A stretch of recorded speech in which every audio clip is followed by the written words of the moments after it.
మన ముందు మేనిఫెస్ట్ అయింది. దీన్ని అడ్రస్ చేయడానికి ఉన్న మార్గాలు అంటే ట్రంప్ని కన్విన్స్ చేయాలి.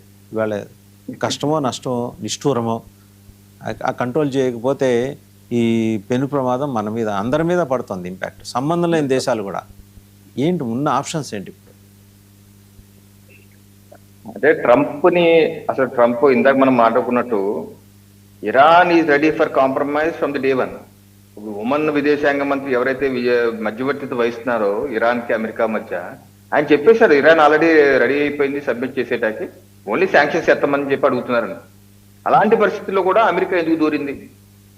వాళ్ళ ఆబ్జెక్టివ్ ఏంటి ఆ ఉద్దేశం ఏంటి అన్ని తెలుసు కదా. సబ్మిట్ ఇది ముందుకు వెళ్తే పరిణామాలు కూడా అమెరికాకి తెలియదు అని చెప్పి అనుకుంటా కూడా లేదు. ముందుకు వెళ్తే ఇలాగా చమురు సంక్షోభం వస్తాయి, ఆయిల్ రేట్లు పెరిగిపోతాయి, ప్రపంచవ్యాప్తంగా ఇబ్బంది వస్తుంది అన్న విషయం అమెరికాకి తెలియకుండా ఉండతా? తెలుసు కదా. తెలిసి ఈరోజు ఆ దేశ ప్రజలు అక్కడ ఉండే అపోజిషన్ అడుగుతున్నారు అమెరికా అధ్యక్షుడు ట్రంప్ని, నీ వల్ల ఇక్కడ ఫ్యూల్ రేట్లు పెరిగిపోయి 50-60 సెంట్లు ఇప్పటికే పెరిగిపోయింది, ఎందుకు చేస్తున్నావు ఈ యుద్ధం అంటే, చిన్న చిన్న ఇబ్బందులు తప్ప ప్రపంచ శాంతి కోసం చేస్తున్న యుద్ధం ఇది, లేకపోతే వాళ్ళు ప్రపంచం మొత్తం వాళ్ళు నాశనం చేస్తారని చెప్పేసి అంటున్నారు. సో ఈ పరిస్థితుల్లో ఇప్పుడు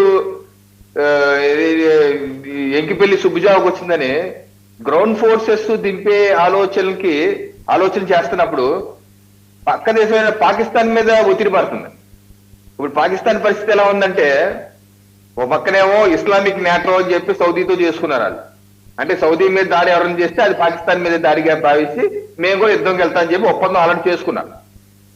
ఇంకో పక్క అమెరికాకి ఆల్రెడీ మౌలానా మునీర్ వెళ్ళి ఎయిర్ స్పేస్ ఆల్రెడీ అప్పచెప్పాడు. ఇప్పుడు జరుగుతున్న ఇరాన్ పైన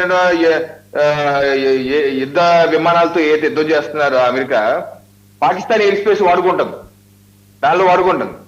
ఇప్పుడు సౌదీ అరేబియాను అమెరికా ఒత్తిడి పెడుతున్నాయి. ఇప్పుడు ఆల్రెడీ ఇస్లామిక్ నేటో రాసుకున్నావు, మన రియాద్కి పిలిచింది సౌదీ, చివాట్లు పెట్టింది అంతర్జాతీయ మీడియాలో వచ్చింది. మా మీద యుద్ధం జరుగుతుంది, నువ్వు మాట్లాడవేటి, ఓ పక్కన ఇరాన్ మద్దతుగా నిలుస్తావేటి, మా మీదకి యుద్ధం అయితే నువ్వు కూడా యుద్ధం రావాలి కదా, ఎందుకు రావాలి, నువ్వు ఎప్పుడు వస్తారని అడుగుతున్నాను. ఇప్పుడు ఆయన మీద ఒత్తిడి పడుతుంది. ఇదేమన్నా ఇంకో వారం వెళ్ళిందనుకోండి, అంటే పాకిస్తాన్ నుంచి కూడా గ్రౌండ్ ఫోర్సెస్ రాకపోతే ప్రమాదం ఉంది మునీర్ యొక్క సీట్కే ప్రమాదం వస్తే పాకిస్తాన్ ప్రజల నుంచి ప్రమాదం ఉంది.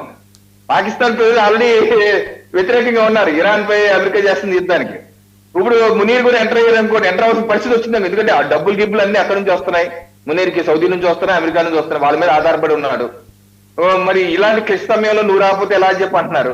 సో ఇది పాకిస్తాన్ కి ఒక పెద్ద ఇబ్బందికర సమస్య. ఏ రకంగా ముందుకెళ్తుంది అయితే ఈ సమస్యకి పరిష్కారం ఏంటి అంటే, పరిష్కారం చేసుకో ప్రపంచవ్యాప్తంగా ఈ యొక్క ఆర్థికమైనటువంటి సంక్షోభం అలాగే ఒత్తిడి ప్రపంచవ్యాప్తంగా ఏర్పడుతుంది. యూరోప్ కావచ్చు, అమెరికా కావచ్చు, ఇండియా కావచ్చు, బంగ్లాదేశ్, ఏ దేశం అన్నా పరిస్థితి ఉంటుంది. ఇంకో వారం రోజులు వెళ్తే ఇంకా ఇబ్బందులు ఉంటాయి. సో ఇంకో వారం రోజులు అమెరికా స్ట్రాటజీ, ఇరాన్ స్ట్రాటజీ కూడా ఇదే కావచ్చు. ఎంత సాగదీస్తే ఇప్పుడు డ్రోన్ తయారీ అనేది కుటీర పరిశ్రమ అయిపోయింది వాసుదేవన్ గారు. మిసైల్స్ తయారీకి సంబంధించిన ఫ్యాక్టరీలు పేల్చేసింది అమెరికా. మిసైల్స్ బహుశా అంత ఎక్కువ తయారు చేయకపోవచ్చు, ఎందుకంటే ఇప్పటికే తగ్గిపోయింది, మిసైల్స్ ప్రయోగించే నెంబర్స్ తగ్గిపోయింది ఇరాన్. కాకపోతే డ్రోన్ అనేది కుటీర పరిశ్రమ అయిపోయింది.